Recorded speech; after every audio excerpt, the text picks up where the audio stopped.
Welcome back to My Life Deliberately. I've got a piece of hemlock on the mill today.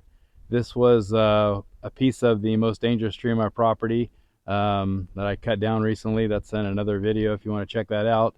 And hemlock's good for making solid wood baseboards and window casings and moldings and that sort of thing. So what I thought I'd do is I have a neighbor and a friend who's going to start building his house in the summer of 2025. So I thought I'd cut this piece up into 1-inch boards that he can use for window casings in his new house, and then I'll take another piece of the hemlock, probably a 16-foot piece, and cut it into like 3/4 inch boards that we can put on the router table and use for molding for baseboards in his house. So my thinking is if I cut this a little bit less than an inch, let it dry, and then we can plane it down to 3/4 of an inch and saw it to whatever size he wants. This log is like 15 inches in diameter at the small end, and so I figure I can get about an 11-inch cant out of that. So actually I'm shooting for 11.5 inch one direction, 11-inch the other direction. So we're going to try to cut that up, and I'll probably get about 11 boards out of it. Um, and then we'll sticker those, let them dry, and then next year we can cut them if he, I don't know if he wants 6-inch wide boards or 5-inch wide, 4-inch wide boards. I don't know. So we'll wait till then, run them through the table saw, plane them down, smooth them out a little bit, and then he can cut them to fit his project, sand them down, and either prime them and paint them or put a natural finish on, whatever he wants to do for his house. And so let's cut this up.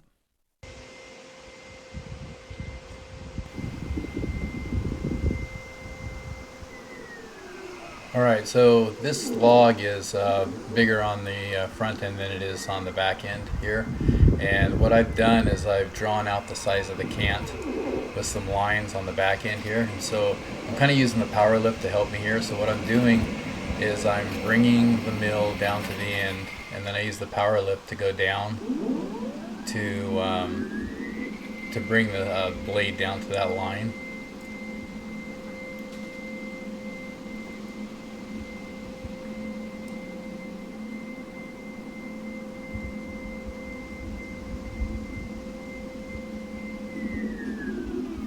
I'm just checking to see how close I am to that line.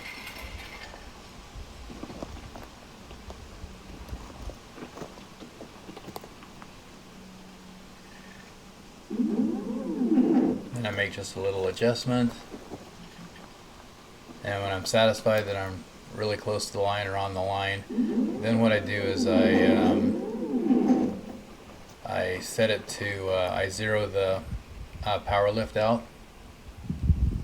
And then what I'll do is I can lift it up as high as I want, doesn't matter. This, I bring it back and I'll put it in bump mode. And when I push, it doesn't matter what setting I have for bump mode, if I push down, it will go down to 0 first before it tries to do any kind of a setting that might be in bump mode. So the first time you press it, if it's above 0, it goes down to 0. So that'll put me right back at my line on the other end of the log, even though the other end of the log is bigger. So when I cut my slab, I will just be cutting one piece, and I'll come out on that line on the other end.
One of my subscribers recommended using these PVC pipes to help turn the log, and it really does make a big difference. Because of the size of this log, I opted not to use the hook, I just do it by hand, but using the PVC pipes really helps.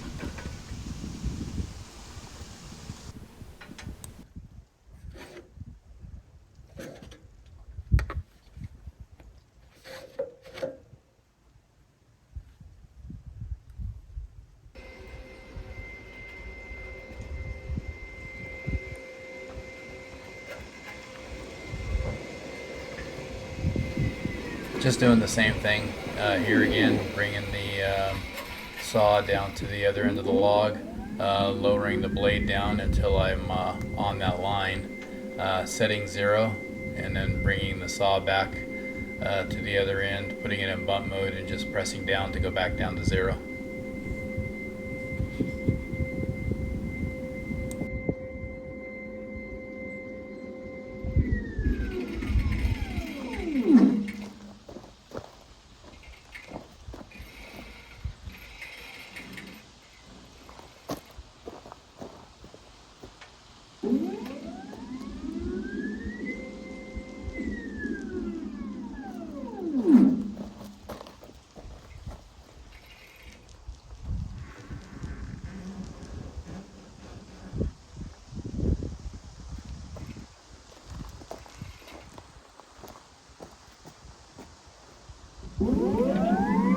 Here you can see on the PowerLift I had zeroed it out, and now I'm just raising the head up so I can clear the log to go back to the other end.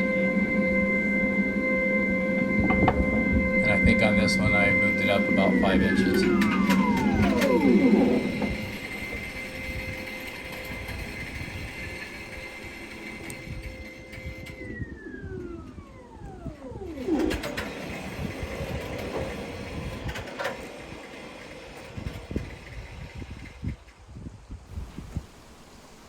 And you can see on the PowerLift here I moved it a little more than 5 inches, so I'm in bump mode and I just simply push down once and it's going to go down to back to 0.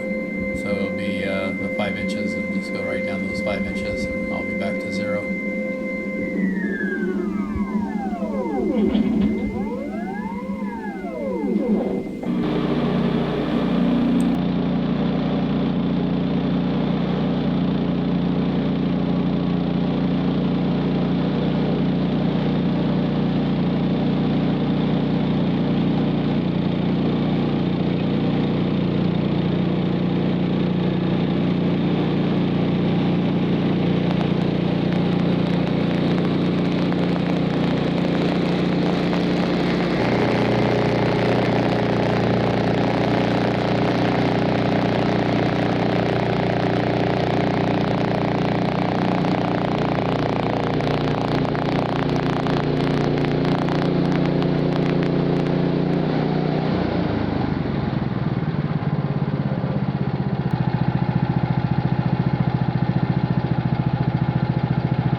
I didn't show it on the next 2 slab cuts, but I did the exact same thing. I brought the head down to the other ends, got it on the line, zeroed it out, and then came back and made my cut.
subscribers have mentioned that I leave a lot of wood left on my slabs that I could cut into smaller size dimensional lumber, and that's true.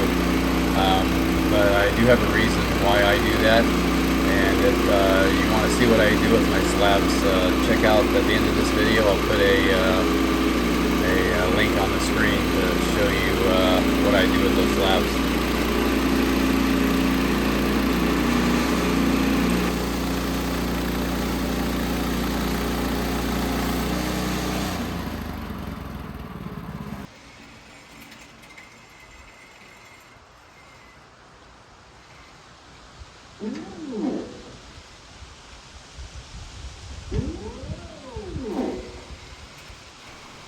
So here I am zeroing out my blade. I'm just trying to get the blade to be right at the very top of the cant.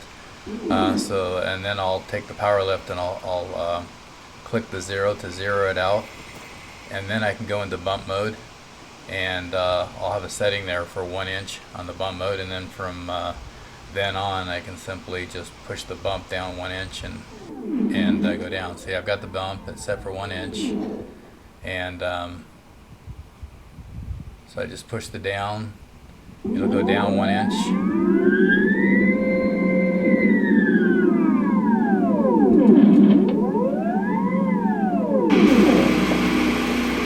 And I zero it out, and I make my cut. When I'll raise the saw up at the end, and it doesn't matter how much I raise it up. When I go back, I push down once, and it'll move down to 0, and I push down again, it'll go down 1 inch, and then I'll zero it again, and I'll make the cut, and just keep repeating that process.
All right, I think that went pretty well. This was my first time to cut hemlock, and wasn't a lot of pitch in it, so that's nice. It cut really well. I got nice straight boards. This is also the first time I've used a saw blade that I sharpened myself, so I do have the Woodland Mills sharpener, so but this is the first time I used it to sharpen a blade, and it seemed to work well. I got 10 1-inch boards and one 1.5-inch board. And so I'm gonna sticker these so they can dry, and hopefully next year my neighbor can use them in his house. So yeah, I appreciate you guys watching. Like and subscribe if you would. It's helping out the channel a lot. And I'll see you guys in the next video. Thanks so much.